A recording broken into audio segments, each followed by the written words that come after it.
This is episode 71 of Changing the Face of Yoga. And I'm talking to Beth Knudson about eating disorders and body image. So let's listen. I also have an opportunity for you. Hersha Yoga is offering an online course to teach you or expand your knowledge in the area of accessible yoga for pregnant women. And it is available now, and you can sign up at http://bit.ly/Hersha, and that's HERSHA, all caps. And if you put in this code when you are paying for the course, you will receive 15% off. So the code is CFOYHERSHA. Again, all caps. So that may be an opportunity for those of you that want to learn or to expand your knowledge about providing accessible yoga for pregnant women. Hello, and welcome to Change the Face of Yoga, teaching toddlers through golden oldies. I'm very excited to be talking to lots of yoga teachers who will explain their passion for teaching yoga to students with different ages, physical fitness levels, wellness levels, and different goals. They will explain the benefits of yoga for these students and will be including teacher tips and pose modifications. I am Stephanie Cunningham of Yoga Lightness, and I've been teaching over 50s for 10 years. So this area is my passion and the passion of many other yoga teachers that you will be listening to in this series. Thank you so much for listening, and let's get started. Hello, this is Stephanie Cunningham with Changing the Face of Yoga. And I'm going to be talking to Beth Knudson today. And Beth is a yoga therapist, and she offers yoga therapy in the sphere of having women accept and love their bodies. And she does some really interesting things like Thai foot reflexology, Ayurvedic facelifts, and Thai yoga. And I've seen people say they offer Thai yoga, but I never knew what it was, but it's extremely interesting. I think we'll have to delve into that just a little bit. So welcome, Beth. And is there anything else you would like to add to that introduction? No, I think that covers it. I often like to say what I teach is body acceptance and understanding. And often the love is pretty far away for some of us. And get to understanding and acceptance. Then if we can get to love eventually, then that's the bonus. Okay. Excellent. Yeah. That's great. Yes, I saw something that you had written on your website, and it really, really made me think, because it said, we're not meant to be the same size all of our life. And I thought, that is so true. I mean, I never thought of it, but sitting around wanting to be what you look like at 20 is probably a big waste of time. Yeah. But I thought that was very wise. And so I'd like people to know about that. Yeah. Okay. So basically you said that you kind of tortured your poor body from a lot of your life with over-exercise, under-exercise, overeating, undereating. So this is what brought you to this place to help others? So, yeah. And it's interesting because I worked for many, many years in the field of fitness and wellness and was very, very good at my job. And people paid me to help them lose weight because I was super good at it. I call myself a reformed weight loss coach because, when I really began to get honest just a few years ago about what I was doing, I was so good at losing weight because I had an eating disorder. I was anorexic, orthorexic, was very good at restricting, very good at over-exercising, got really good at staying small. And when I was able to finally get really, really honest about that, man, it turned everything over because I had been successful in the fitness, and I'm air quoting, fitness world, helping women stay small and helping women, learn how to restrict their food. And what I really finally have come to understand is that, when we are restricting in any area of our life, we're restricting our whole life.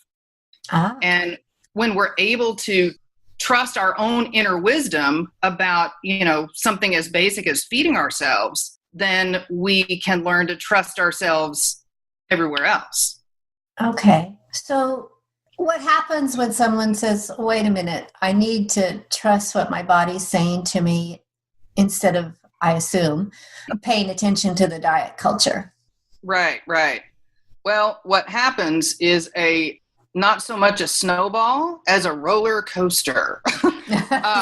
Because we've been conditioned, most of us our entire lives, to participate in diet culture and to participate in this idea that we need to follow a special diet, that we need to go out of our way to lose weight and to stay small and to stay any particular size. Once we kind of start to have that awareness that, hey, wait, maybe this really isn't working for me, then there's a massive amount of unraveling of beliefs that needs to occur to really move forward into a real healthy place. Does that make sense? Yeah, it takes a reframing of your thoughts, a reframing of your beliefs, like questioning your beliefs just down to a very, very deep level to really understand, wait a minute, why do I believe this? And why does that belief inspire me to behave in certain ways? And what am I willing to look at right now? And what am I willing to adjust? And it can be a years-long process to like really make that transition from fully participating in diet culture to eating in a very intuitive way. Okay, what do you mean exactly by eating in an intuitive way? Eating in an intuitive way, very simply, and there are some really, really great resources. There is a book and a workbook called Intuitive Eating, and I can get the authors' names of that in a second. But intuitive eating, very, very simply, is listening to the cues of your body, understanding your body's desires, eating when you're hungry, understanding your hunger cues and honoring them, and stopping when you're full, knowing your body's fullness cues and honoring those. This is what just blows people's minds a lot of the time is it requires you to perceive all foods as equal. Like no food is illegal. Any food is legal at any time of day, because our bodies don't know that we're supposed to eat 3 meals a day, and we call them breakfast, lunch, and dinner. And that, certain foods are breakfast foods and certain foods are dinner foods. Our body just knows what it needs and when it needs it. And so our challenge is to really tune in and hear and honor those cues. That's where the teachings and practices of yoga really, really come in handy. Okay, can you give us an example of that? Sure. So if we have been conditioned for years to only eat at certain times and to only eat a certain amount, then our body, we haven't learned to listen to our body's cues. We've learned to follow a set of food rules. Does that make sense? Yep. So if we can allow ourselves to begin to let go of those food rules, then we have to decide for ourselves, oh my goodness, am I hungry right now? And if so, what am I hungry for? And so the practices of yoga that require us to be still and to listen internally and to pay attention to our physical sensations is what helps us do that. I see. So meditation, critical. Critical. And gentle and slow movements in yoga that allow us to really pay attention to the sensations of our body. That's what can give us the practice to be able to stop and listen and say, you know what, I'm hungry right now and I really need, I need an apple right now. Mm-hmm. I think you said something, or maybe I interpreted it this way, about thinking about how much you weigh and what you're supposed to eat, and all of that takes up a tremendous amount of mental time. Oh, yeah.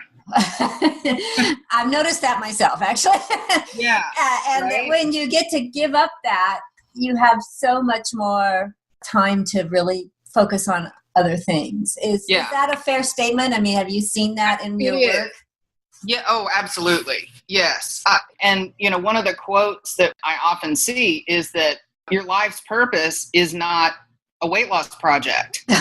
I like that. Your life's purpose is something way bigger than your ability to follow a meal plan. Great. And I think, when I work with women, it's funny because often women will begin working with me for one reason and then realize very quickly that wasn't the real reason. Does that make sense? Yeah, really. Once we really start to dive in, they're able to see very clearly what they've been ignoring and what they've been neglecting as a result of whatever their latest weight loss project is. Okay, so they're using the weight loss project not to look at maybe some deeper issues. Make sure I understand, which is they may have some other issues that they're not dealing with, and yet so they're really concentrating on the weight loss or whatever particular weight issue they have as a way of kind of pushing it to the bottom. Yeah, and often that's not even a conscious thing. It's like, it's like, well, okay, here's a good example. If you had been given a 20-pound rock to carry around since you were 13 years old, and everybody around you was carrying around a 20-pound rock, and all of a sudden you realize, hey, I don't have to carry around this 20-pound rock anymore, and you put it down, imagine, the possibilities that would open up. Yeah. Right? Yeah. It's like we've all been carrying around 20-pound rocks. When we put them down, or even just decide, hey, maybe I don't have to carry around this 20-pound rock. I can carry around a bunch of flowers. I can do other things, because we're the waters of diet culture that we're swimming in. It just covers things up in a very sneaky way. Okay. So it seems to me, though, that the perception, not the actuality of yoga, but the perception of yoga would support the diet culture, because we see all these pictures, this is yoga of young, slim, beautiful girls on top of mountains doing impossible asanas. So how do you kind of get rid of that perception for people that might want to come and work with you when they think, well, gee, I can't do that because I can't get to that point right now, so I'll have to wait. Right. Yeah. And that, that is one of the biggest obstacles, I think. And also, I think it's one of the reasons I feel it's so funny, because I feel like such a rebel in the yoga world. And it's not just me. There are so many others, and I love there's so many people in the yoga world doing great work around body trust, and there's a lot of us out there. And it's funny because we feel like this little rebel force because of that kind of cultural tone that yoga has taken of, the juice cleanses and the idea of a yoga body and these things. And so I think one of the best ways that I have to give an alternative to that, to give a different option, is just to live my life and my practice in a very honest and authentic way, to model that idea that, there's more than one way to be. Well, that's certainly true. And I think all of us that are involved in yoga know that the perception does not equal the reality. Yeah. But unfortunately, it's what's out there to people that don't know about yoga. And so I just think... I know. And I think, that's one of the things that's just... But I think it's something that all of us are constantly aware of, is kind of the perception of itself that yoga has created, that the Western yoga world has kind of created. Yeah. And I think it's some waters for us to wade through, for sure. Yeah. Okay, well, let's talk a little bit about why and what you offer. Like I said, I was interested in looking at your website, and you had some really lovely pictures of you doing some Thai foot reflexology, an Ayurveda facelift, which actually looked very lovely, and Vedic spa treatments with with you doing Thai yoga. And what I thought was interesting about the Thai yoga is that you were doing it, and the person was not. They were just being received. It was just being.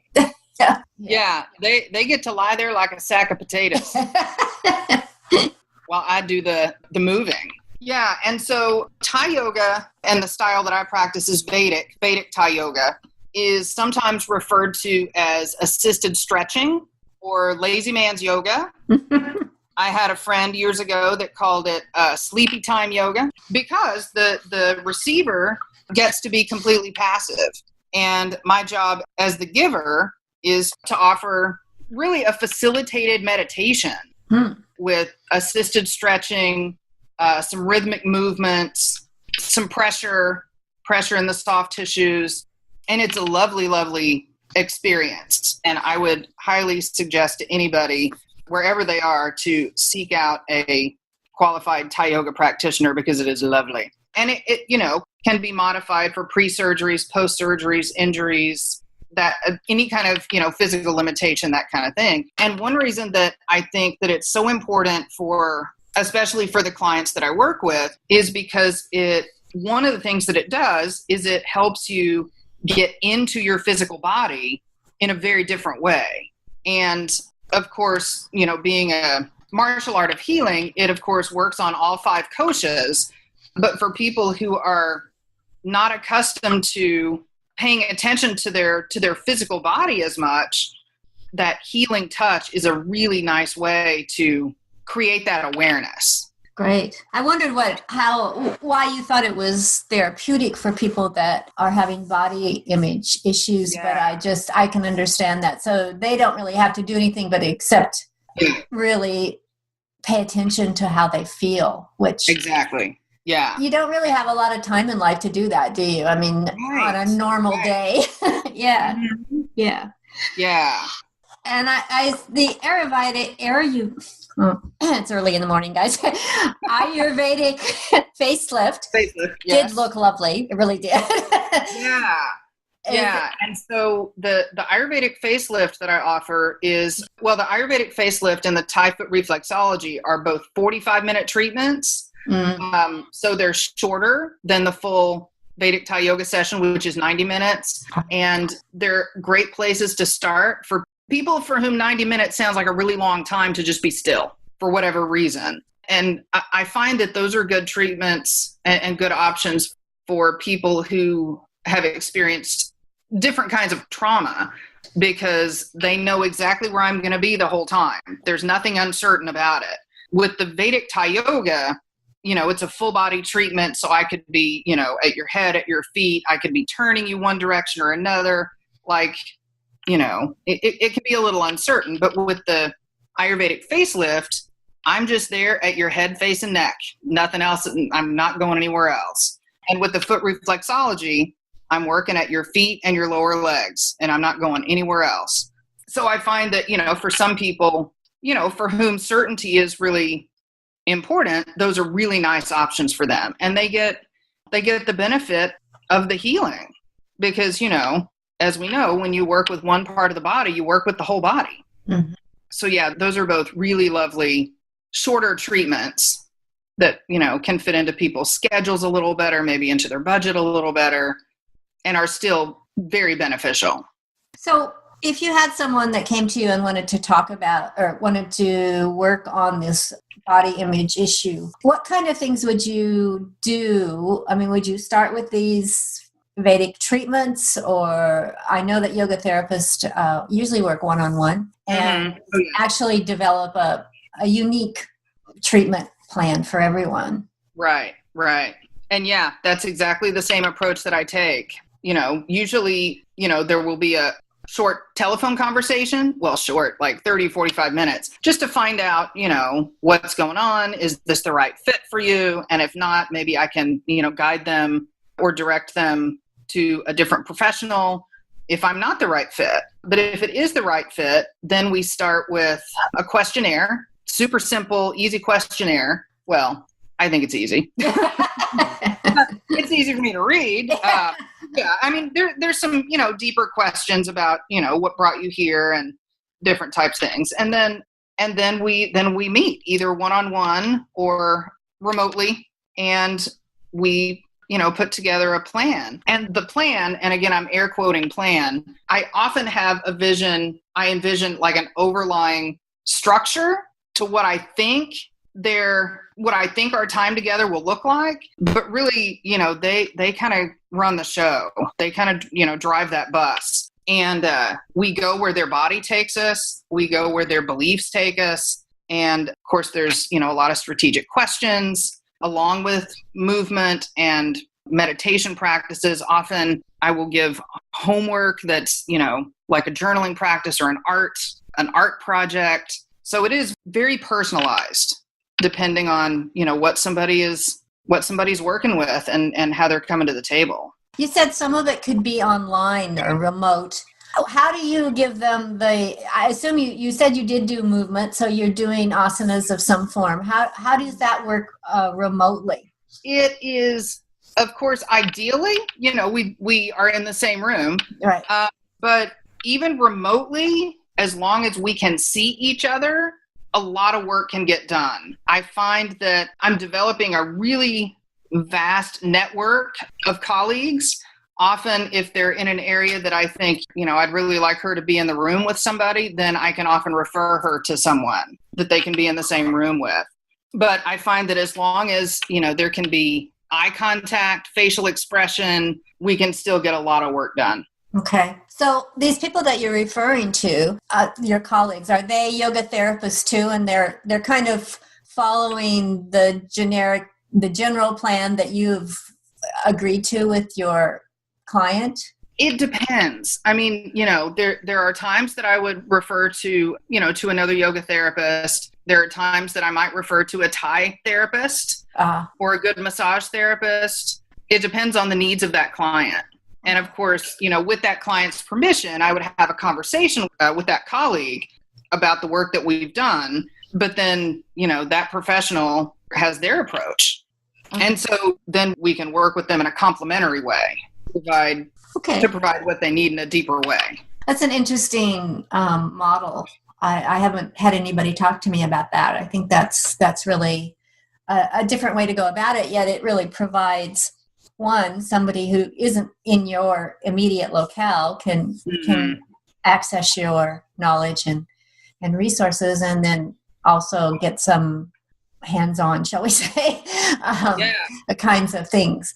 So to kind of make sure I understand this, what you're saying, I think, and I want you to tell me if I'm wrong, is people who have gotten themselves involved in the diet culture have lost the ability to really feel and understand their body, and that they're letting this culture thing dictate a large part of our body, which is, taking in nutrition and stuff.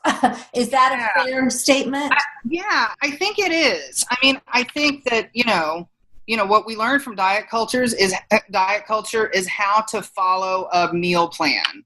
Often what's missing is learning the cues of our body. We learn to count calories, we learn to count carbs, we learn to count points, which is a great skill to have. But what we're missing when we follow those rigid plans is the ability to feel for ourselves. And if we feel hungry, if we're feeling that signal from our body that we interpret as hunger, but we've used up our calories for the day, then we're really sending weird mixed signals to the body. Mm. And so if we can shift ourselves away from that rigidity and into a place of more flow and more softness and more, just like more love for ourselves, then I think that we'll end up in a much more meaningful relationship with our body. An example that I often give is, if there was a child in your care, like a 3-year-old child in your care that said to you, I'm really hungry right now. And you said, you know what, you've used up your calories for the day. So I'm sorry, I can't feed you right now. You'll have to wait until tomorrow when we start over at 0. We can't imagine that we would ever treat a child that way. But it's what we do to ourselves without even thinking twice about it. And I think there's just something out of whack about that. Actually, the podcast that I just released was a woman here in Australia who's a well-known yoga therapist, and she had just finished a research project about anorexia and bulimia. And it was exactly what you were talking about. It was interoception, that the cues the body gives you just are not paid attention to or are deleted or changed. And so I think it's really interesting that I talked to her about her research and then talked to you about who's really working with this on a day-to-day basis, that's what you're trying to teach people is pay attention to your body. Because absolutely. And I use the healing arts, the healing touch, of course, but when I work with people and when I teach classes, when I teach group classes, we talk a lot about the actual physical anatomy. And of course, I do my best to make it accessible to people because anatomy is my thing. That I love it. And I know that not everybody does. And so I, do my best to make it accessible to people so that they can understand. Because to me, when we really begin to understand the anatomy and the physiology, it's amazing and it's miraculous. And I think that when we can really stand in awe of ourselves, then our perception can't help but change. Okay. Excellent. So is there anything we haven't covered that you would, or cover in more detail that you would really like the listeners to know? I think, if there's one little snippet that I would have people remember from this is that idea that we're not meant to be the same size and the same shape our entire life. Yes, I really resonate with that. I think that's just an incredible insight, and it seems so simple, but I never had that in my mind till I read that on your website. So yeah, that's great. Okay, so first of all, I would like to say that Beth has some extremely wonderful resources on her website and that are free and that you can download. So you might want to go look at those. And if you wanted to, her website is www.bethnudson, and that's KNUDSON.com. And she also has a Facebook group, Make Peace with Your Body. And so either one of those, I'm sure will have a great deal of resources and help for people that either are interested in this topic to teach it, or yoga therapists, or people that might want to really go deeply into that to explore their own relationship with their body. So thank you so much, Beth. This has been really interesting. I think you're doing some very creative things, and I'm really glad that you agreed to come on the podcast. So thanks so much. Me too. Thank you.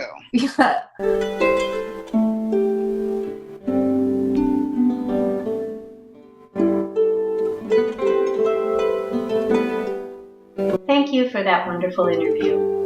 If you would like to be a guest on Changing the Face of Yoga, please go to my website, www.yogalightness.com.au, and under the Changing the Face of Yoga tab, you can complete Be Our Guest form.